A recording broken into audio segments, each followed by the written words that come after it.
Mikey, Yes. ang ganda ng Slay. Like the pilot episode, all that we've seen, ha? Although we have yet to see, wow. We have yet to see your character. Parang mas close sa'yo. Parang medyo ano nga na-remind ako ng parang Lira.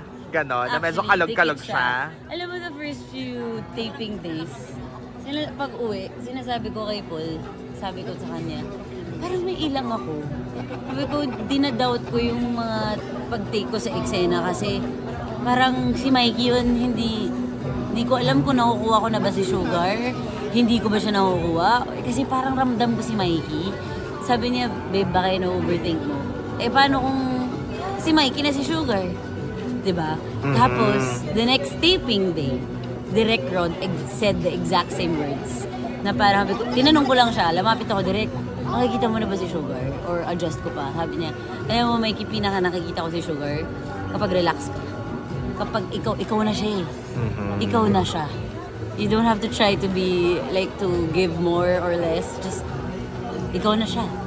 Sabi ko, okay. So, yun. So, nung inoon ko na, mas marami na akong dadagdag na adlibs, mas na-enjoy ko na yung maglaro, and to connect with, and to feel out the other dynamics with the other characters. Yun.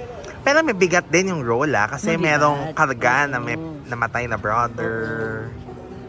I just lost my lola recently, so nagamit ko yun. Nagamit ko yun sobra. Lalo na sa mga wake scenes, ganyan. Abangan yun. So may mga ganun May din. mga Ipapakita yung brother. Yes. Well, pinakita siya sa abangan, pero I mean, may ipapakita pang mga ibang eksena. You'll see, just like in real life, the actions we do, who we are, when we're adults, ang laking effect ng kung sino tayo pag matanda na tayo, nanggagaling din sa childhood natin, sa kinalakihan natin, sa alam natin sa kung ano ang love, sa kung ano ang paano kumonekta sa tao. Lahat connected sa childhood talaga natin Like, it roots from all of that. So, as you watch Slay, makikita niyo din yung backstory ng apat. So, maiintindihan niyo kung bakit ginawa namin yung mga ginawa namin at bakit hindi namin ginawa yung mga hindi namin ginawa. Gets ba? Yeah. Nag-make sense ba siya? Well, it adds more mystery to the characters. Yeah. Kamusta working with the three girls? Kasi nakakatuwa dahil ngayon lang ulit nagkaroon ng project na apat na pare-pareho nagbibidang babae na sparkle talents pinagsama-sama in one show. In short, ansam na ansam ang dating talaga. When you see when you saw the poster, anong unang reaction mo? Powerful! Powerful. Oo, kasi yun nga, I'm coming from that, na lahat kayo nagbibida in your own shows at yung mga shows na yun malalaki, hindi lang basta-basta. It's hard Pero to see it like that. Kasi kami, when we saw that poster, uy, ang saya! Gets mo? Parang, hindi siya yung, walang,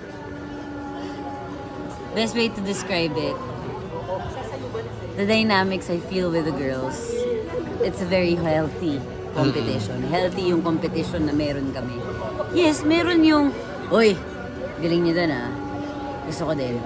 Hindi ako patalo. Pero, kaya kong i-acknowledge na ang galing niya doon. At happy ako na nagagalingan nila.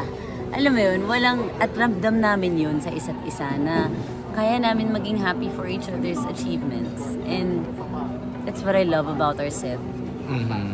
In between takes, naku, kaya namin ilang oras magkwentuhan ng mga yun. Malala. nakakatuwa, at least gano'n ang di ba? Maganda ang relationship. Kasi parang friends din ba kayo? Na kami. Yeah, oo. Well, Enka, naka-work ko na si Gabby. Si Isabel, naka-work ko na si The Gift. Yeah, oo nga pala. Julie, di ko pa nakaka-work ng full teleserye. Pero Studio 7, naka-work ko na din siya. So, lahat naman sila naging friend ko na. It's like friends kami.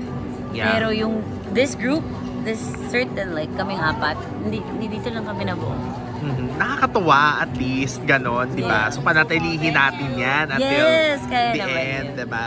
Pero with Sugar, siguro kasi nga, yun nga konti pa lang yung napapanood namin with her. At saka ang cute na Sugar yung pangalan mo, nagbe-bake ka, ganyan. Pero, Connecta nga from lutong bahay, dito chef pa rin yeah. ako.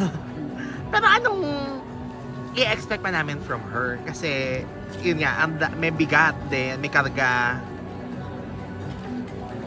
The way I understand her, nung inaaral ko siya, guilty. Oo. Guilty siya. Feeling ko guilty siya dun sa pagkamatay ng kuya niya. Kaya gusto niya may gawin siya to... I don't know. Mhm. I don't know what she wants dun.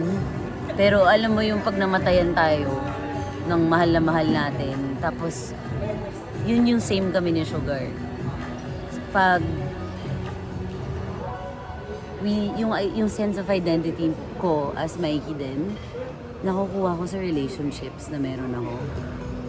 Parang si Mikey ay mabait na kaibigan, perfect girlfriend, Nox. ma-sweet na anak. Alam mo yun, nasa Yeah. relationship yung definition. Mm-mm. So kapag yung nag-define ng kung sino ka, nawala bigla, paano mo hanapin sarili mo?